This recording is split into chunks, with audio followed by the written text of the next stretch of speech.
अब वहीं इस वक्त हमारे साथ मौलाना अंसार रजा भी जुड़ रहे हैं, मुस्लिम सलाहकार हैं, स्कॉलर हैं। अंसार रजा जी नमस्ते। इस तरह की बातें क्यों कही जाती है? ये मंच से क्या एक सोशल एजेंडा की बात है या फिर सिर्फ बयानबाजी है? आप इसे कैसे देखते हैं? ना देखिए, मुझे नहीं पता ये शौकत साहब कौन है, मैं तो पहली बार नाम सुन रहा हूँ। लेकिन अपने आप को जिंदा रखने के लिए पूरी कौम को गड्ढे में डाल देना, इस तरह की बयानबाजी करना, मुझे नहीं लगता कि ये शोभा देता है एक सभ्य समाज में। जहां तक सवाल राजनीति का है, आप राजनीति कीजिए, राजनीति से किसी को कोई इनकार नहीं है। लेकिन आप मजहब की आड़ लेकर के राजनीति में फर्क क्या रह गया? आप भी तो वही काम कर रहे हैं जो भी। अंसार रजा जी का लिंक वहीं टूट गया। विनोद बंसल जी हमारे साथ जुड़ रहे हैं। दर्शकों, एक आंकड़ा आपको गिना दूं विनोद बंसल जी।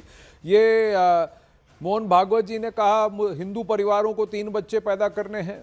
देवकी नंदन ठाकुर कहते हैं अगर हिंदुओं का अस्तित्व बचाना है हिंदुस्तान में और उसको 80-20 या 70-30 इस नंबर पे रोकना है जनसंख्या को और हिंदू बहुल हिंदुस्तान होना है तो 4-4 बच्चे पैदा कीजिए।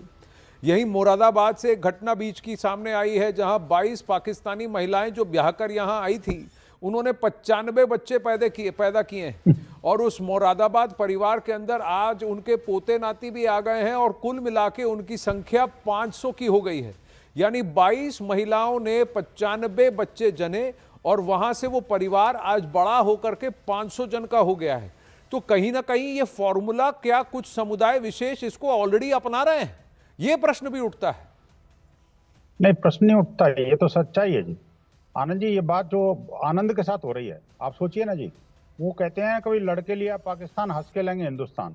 ये जो एजेंडा था जिन्ना का, उस एजेंडा के तहत ही तो ये कुछ मुसलमान भारत के अंदर रह गए और जो रह गए उनको उन्होंने जनसंघ जिहाद चलाया। और पहले तो जो है ना वंदे मातरम को विरोध करके उसको काटा पीटा, फिर उसके बाद देश को काट लिया। हमारे तत्कालीन नेतृत्व ने सोचा कि चलो यार मुसलमानों को अलग से कंट्री दे देंगे तो हमारा टंटा टूट जाएगा, लेकिन नहीं हुआ। वो भी नहीं, होना भी नहीं था। लेकिन अब क्या हो रहा है? अब तो ये जो आपने बताए वो आंकड़े वो सार्थक हैं। जो लोग कहते हैं कि नहीं कहाँ होते हैं 5 बीवी और कहाँ होते हैं बच्चे, तो ये सामने सामने नजर आ रहा है। एक और बात बता दूं आपको मैं, आप देखो पिछले 6 दशकों का अगर आंकड़ों पे देखोगे, जनसंख्या के आंकड़े जो ऑफिशियल आंकड़े हैं, वो आपको पता लगेगा कि ओवरऑल मेरी जो जनसंख्या है भारत की, वो 1951 में और 2011 के बीच में 3 गुना बढ़ी है। ठीक है ना जी, 3 गुना जनसंख्या ओवरऑल बढ़ी है। जहां हम 36 करोड़ थे, आज हम 120 करोड़ से ऊपर हो गए जी। अब वहीं जो हिंदुओं की अगर जनसंख्या की बात करते हैं तो हिंदुओं की जनसंख्या भी 3 गुनी बढ़ी, नो डाउट। लेकिन मुसलमानों की जनसंख्या 5 गुनी बढ़ी। आप सोचिए ना जी। अब वहीं अगर मान लो परसेंटेज ऑफ पॉपुलेशन की बात करें तो जहां हिंदू जो है उस समय 84.1% था, आज 80% से भी कम रह गया। वहीं अगर मुसलमानों की बात करो तो 9.8% था, 14% हो गया। यानी हिंदुओं की जनसंख्या में 4.3% की पर विनोद बंसल जी, मैं एक और आपसे आंकड़ा पूछना चाहूंगा की बढ़ोतरी कि भारत का ओवरऑल अगर टीएफआर देखें, टीएफआर तो अब की बार जो जनसंख्या रेट होनी चाहिए 2.2 से कम है, 1.8 या 1.9 पे है। तो क्या ये जो जनसंख्या की वृद्धि इसीलिए है क्योंकि मुसलमान समुदाय बच्चे ज्यादा पैदा कर रहे हैं, या भारत के अंदर आस पड़ोस से जितने मुसलमान अंदर आ रहे हैं उनकी संख्या बढ़ गई है? क्योंकि कई सारी डिस्ट्रिक्ट्स में ये पॉपुलेशन से आगे अननेचुरल एक्सपेंशन है जहां पर आज मुस्लिम बहुल डिस्ट्रिक्ट्स हो गए हैं बॉर्डर एरियाज में। तो क्या इसमें पूरे मुस्लिम समुदाय को एक साथ जोड़कर देखना क्या ये सही है? क्योंकि आज का मुस्लिम परिवार भी ये जानता है कि देखिए आय से अधिक मैं बच्चों को क्या पैदा करूंगा, इतने सारे बच्चे पैदा करके उनकी परवरिश ही नहीं कर सकते, उनको खिला पिला नहीं सकते, तो फायदा क्या बच्चे इतने सारे पैदा करने का? क्या ये सोच आपको नहीं लगता कि समाज में है? क्योंकि ओवरऑल टीएफआर तो कम हो गया है। बंसल जी, अंसार रजा जी भी जुड़ गए हमारे साथ जी। नहीं, ओवरऑल टीएफआर तो कम हुआ है, लेकिन TFR by population, TFR by religion देखोगे तो उसमें बड़ी जबरदस्त डिस्पैरिटी मिलेगी आपको। और दूसरी बात ये कि जो आपने बताई, देखिए टीएफआर के साथ साथ जो जनसंख्या जिहाद चल रहा है, जो घुसपैठियों को बुला करके और बसा करके उनको शरण देने का काम जो चल रहा है, उसने भी बहुत जबरदस्त डेमोग्राफिक चेंजेस किए हैं। आप देखिए कि असम के मुख्यमंत्री जब किसी घुसपैठियों को मियां बोलते हैं तो चिढ़ किसको होती है? यहाँ के मुसलमानों को। आप सोचिए क्यों? जबकि वो कहते हैं कि भाई ये घुसपैठी हैं, और जो घुसपैठी हैं यहाँ के जो मूल निवासी मुसलमान हैं उनकी भी संपत्ति को खा रहे हैं, उनकी भी सुविधाओं को खा रहे हैं। और उनकी भी जो है वो जो शेयर ऑफ जो इनकम है उसको हड़प रहे हैं, लेकिन उस बात को लेकर के उनको चिंता नहीं है। उनको चिंता ये है कि मुस्लिम मुस्लिम भाई भाई, वो सिचुएशन जो है ना जी, जी वो घातक होती जा रही है देश के अंदर। अच्छा ये थोड़ा हमें समझना पड़ेगा। जी अंसार रजा जी से भी मैं पूछता हूं। देखिए, जो मैंने हवाला मुरादाबाद का दिया था, वहां पर ये 22 महिलाएं पाकिस्तानी थी जो लॉन्ग टर्म वीजा पर यहां पर आई थी, फिर बाहर से आई, यहां की महिलाएं नहीं थी। मैंने लालू यादव जी की बात की, लालू यादव मुसलमान नहीं, उनके 9 बच्चे हैं। ऐसे कई सारे हिंदू परिवार है जिनके बहुत सारे बच्चे हैं।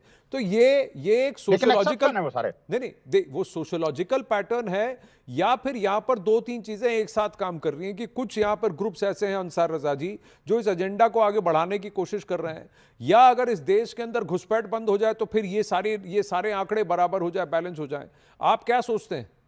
क्या आज का एक मुस्लिम परिवार, एक मुस्लिम महिला बेधड़क बच्चा पैदा करने की फैक्ट्री मानी जाती है?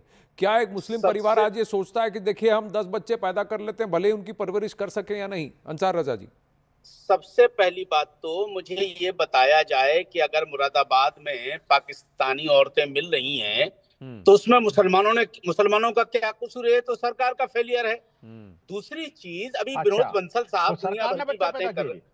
एक मिनट हाँ। सर, अभी बच्चा पैदा करने वाली बात नहीं कर रहा हूँ, मैं पाकिस्तानी की बात कर रहा हूँ। नहीं, वो लॉन्ग टर्म वीजा में आई थी और यहीं बन गई, यहीं रह गई, लेकिन उन 22 ठीक है। महिलाओं ने 95 बच्चे जने और अब वो परिवार पोते नातियों के साथ अब ये 500 जन का हो गया है।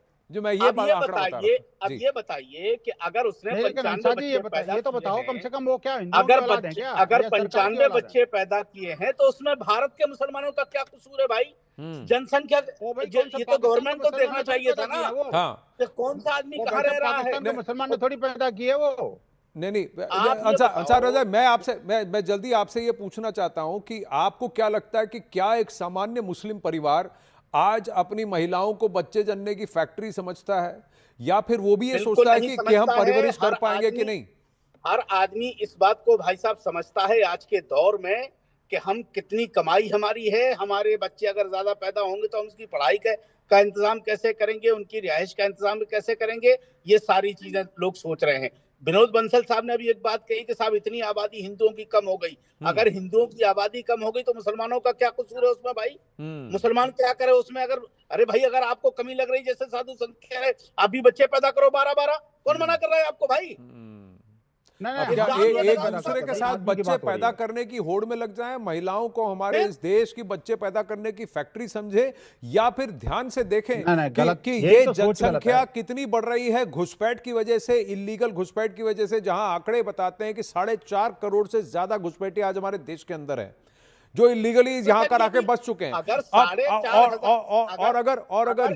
और अगर ये एक समुदाय विशेष से आते हैं और इन्होंने बच्चा पैदा करके अपने नंबर बड़ा करने की कोशिश की है, तो क्या ये इसमें पूरे समुदाय विशेष को यानी मुसलमान समुदाय को दोषी दिया जाए, या फिर सरकार को सख्त एक्शन देना शुरू करे कि भारतीय कौन है और बाहर का कौन है? अब यहीं पर इसको विराम देते हैं। धन्यवाद विनोद बंसल जी और अंसार रजा जी। सनातन पर मुख्यमंत्री योगी आदित्यनाथ, उत्तर प्रदेश के मुख्यमंत्री